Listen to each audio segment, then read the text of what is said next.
नमस्कार मंडळी, तर आज आपण पाहणार आहोत ठरलं तर या मालिकेच्या पुढील भागामध्ये आता खूपच जबरदस्त असा ट्विस्ट आलेला आहे आणि खूपच इंटरेस्टिंग असा हा भाग होणार आहे। तर तो ऐकण्याआधी तुम्ही आपल्या चॅनलला सबस्क्राइब करायला विसरू नका। तर आता सगळे लोक हे घरातील डायनिंग टेबलवरती जेवायला बसलेले असतात आणि इकडे अर्जुनही आलेला असतो जेवणाकरता। तेव्हा तन्वी जी असते ना ती विमलला म्हणते की विमलताई ताट द्या, मी अर्जुनला जेवायला वाढते। तेव्हा तन्वी ही अर्जुनला जेवायला ताट देते आणि इकडे अस्मिता जी असते ती म्हणते की तन्वी किती जबरदस्त खीर बनवली आहेस तू। तेव्हा हे ऐकून अर्जुन त्याच्या ताटामध्ये पाहतो तर तिकडे खीर ठेवलेली असते आणि मग त्याला खूप राग येतो आणि तो ती खीर काढून बाजूला ठेवतो। तेव्हा त्याला पूर्ण आजी म्हणते की अर्जुन तू ती एवढी चांगलं खोबरं घालून तिने खीर बनवली आहे, तेव्हा तू ती काढून का ठेवली आहे।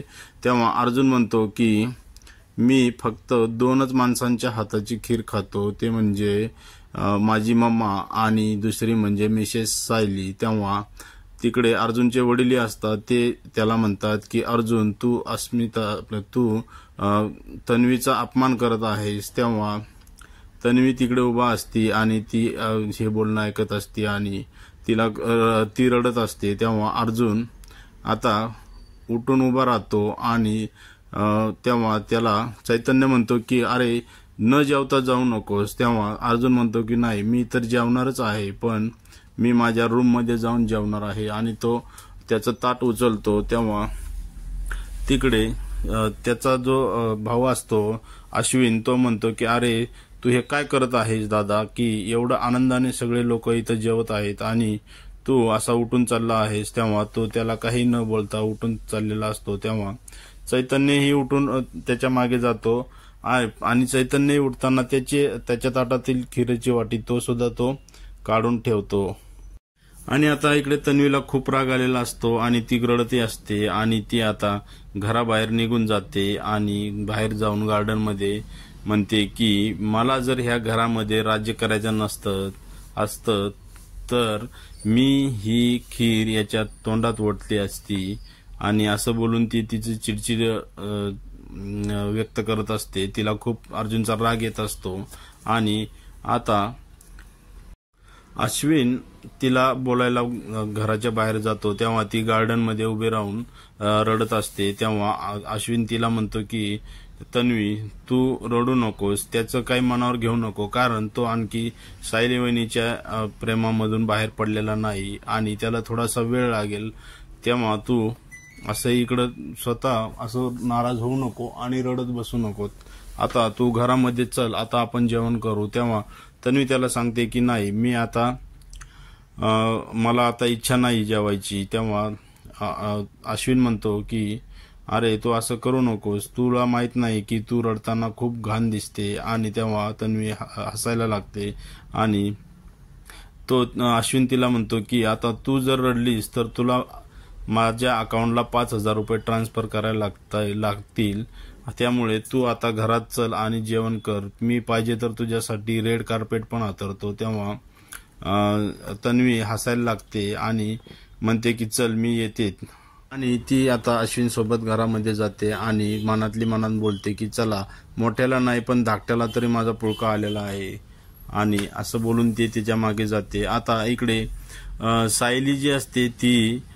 कुसुमताईचा मोबाईल घेऊन बघत बसलेली असते। तेव्हा कुसुमताईने ती सायली आणि अर्जुनचा फोटो हा मोबाईल स्क्रीनवरती ठेवलेला असतो आणि तो सायली बघत असते आणि तिला खूप म्हणजे अर्जुनची आठवण येत असते। तेव्हा तिथे कुसुमताई येते आणि सायली तिला विचारते की कुसुमताई तू हा आमच्या दोघांचा फोटो इथे का ठेवला आहेस। तेव्हा कुसुमताई तिला म्हणते की अगं तुम्ही माझे सगळ्यात आवडते कपल आहात आणि तुमच्यासारखे प्रेम जगात कुणीही करणार नाही। तेव्हा आणि अर्जुन किती गोड मुलगा आहे।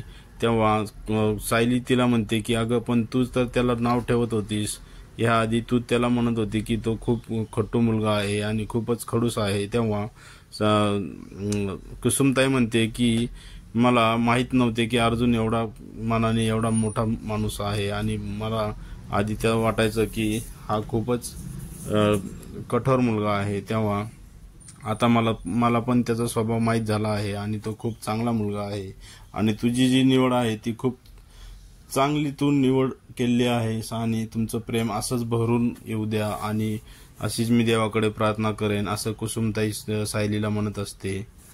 आता कुसुमताईचं बोलणं सायली ऐकत असते आणि तिला खूप आनंद होतो आणि ती हसत असते. तेव्हा कुसुमताई तिला म्हणते की अशीच तू हसत राहा, अशीच खुश राहा, म्हणजे मलाही खूप आनंद होतो, आणि तू कुठलंही आता इथून पुढे टेन्शन घेऊ नको. आता इकडे अर्जुन आणि चैतन्य हे त्यांच्या रूममध्ये असतात. तेव्हा चैतन्य हाताने टाळ्या वाजून अर्जुनला म्हणतो की वाह, क्या जबरदस्त, आज तू तर खूपच जबरदस्त बॅटिंग केली आहेस, आणि मला आज कळले की तुझं सायली वहिनीवरती किती प्रेम आहे. तेव्हा अर्जुन त्याला म्हणतो की हो, मी तर 100% तिच्यावर प्रेम करतच आहे आणि करतच राहणार आहे, आणि मला कुणीही असं आडवं आलं तर मी त्यांना आडवं करायला आता मागे पुढे पाहणार नाही. आणि आता तो कपाटामध्ये जी सायलीची ओढणी असती ती घेऊन सायलीला मिस करत असतो, आणि चैतन्यही तिथे असतो. आता इकडे सकाळी सायलीने देवाला नैवेद्य दाखवलेला असतो, आणि त्याचा प्रसाद ती कुसुमताईला देते.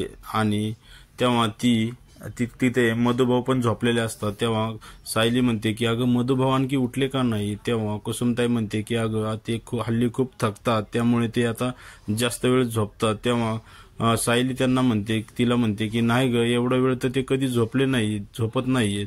तेव्हा ती त्यांच्या डोक्याला हात लावते. तेव्हा त्यांचं अंग तिला गरम लागतं, आणि ती मधुभाऊंना आवाज देते की मधुभाऊ उठा की. तेव्हा ती कुसुमताईला म्हणते की कुसुमताई, मधुभाऊचं अंग खूप गरम आहे ग, त्यांना खूप ताप आलेला आहे. तेव्हा कुसुमताई उठून त्यांना हात लावून पाहते. तेव्हा ती खूप गरम म्हणजे ताप आलेला असतो, आणि कुसुमताई त्यांना आवाज देते की अहो मधुभाऊ उठा, आपण हॉस्पिटलमध्ये जाऊ. आणि सायली त्यांना आवाज देते. तेव्हा मधुभाऊ खूप चिडतात आणि म्हणतात की अगं काय नाही झालं, मला हॉस्पिटलमध्ये जाण्यासारखं असं काही नाही, सिरियस नाहीये, आणि काय होणार आहे, मी जर नाही गेलो हॉस्पिटलमध्ये तर मी मरण, एवढंच होईल ना. तेव्हा सायलीला खूप वेदना होतात आणि ती रडायला लागते, आणि त्यांना म्हणते की तुम्ही असं सकाळी सकाळी अभद्र बोलू नका. तेव्हा तिकडे आता अर्जुनही सकाळी सकाळी रेडी होऊन ऑफिसला निघालेला असतो, आणि तिथे चैतन्य येतो, आणि चैतन्य त्याला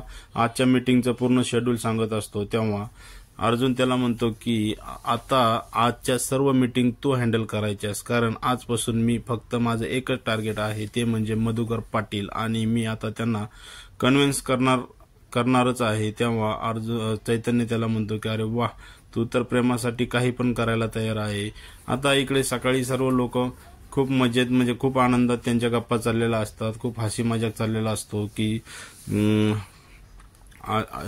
सगळे लोक अस्मिताला चिडवत असतात की अस्मिताने खूप शॉपिंग केलेली आहे. तेव्हा तिथे अर्जुन आणि चैतन्य येतात, आणि अर्जुन खूप खुश असतो, आणि ते पाहून सगळ्यांना आश्चर्य वाटतं की हा रात्री तर असा होता आणि आज खूप खुश आहे. तेव्हा अर्जुन विमलताईला म्हणतो की विमलताई, नाश्त्यासाठी काय बनवलं आहे. तेव्हा विमलताई म्हणते की मी थालीपीठ बनवले आहे. तेव्हा अर्जुन म्हणतो की हो, थालीपीठ आणि दही घेऊन ये. तेव्हा तिकडे असं खुश पाहून अर्जुनला तिकडे तन्वी उभी असते, आणि तन्वी जाऊन अर्जुनचा हात पकडते आणि सगळ्यांना म्हणते की बघा, मी म्हटलं होतं ना, अर्जुनला थोडासा वेळ लागणार आहे, आणि तो आता हळूहळू आता आपल्यामध्ये सामील होणार आहे. तेव्हा अर्जुन तिचा हात झटकतो आणि हात असा शर्टला पुसतो. तेव्हा तिकडे तो म्हणतो की हो, मी खूप खुश आहे, पण मला तन्वी मला नको आहे, आणि तुझं जे हे राजकारण तू माझ्या घरामध्ये चालवलं आहेस ते आता मी खपवून घेणार नाही. आता इकडे मधुभाऊ आजारी असतात, आणि आता पुढील भागामध्ये आपल्याला पाहणार आहे की अर्जुन आता तिकडे मोफत एक मेडिकल कॅम्प लावणार आहे, आणि आता त्याला सायली आणि कुसुमताई हे मधुभाऊंना जबरदस्तीने त्या कॅम्पमध्ये ऍडमिट करायला घेऊन येणार आहे. तर आता आपल्याला पुढील भागामध्ये पाहायचं आहे की अर्जुन आणि मधुभाऊंचे संबंध जुळतात का, आणि यापुढे आता आपण पाहणार आहोत की सायली आणि अर्जुनची भेट होईल आणि तेव्हा तिकडे ते दोघं खूप खुश असणार आहेत। तर हे एपिसोड पाहण्यासाठी तुम्ही आपल्या चॅनलला सबस्क्राईब करा। धन्यवाद।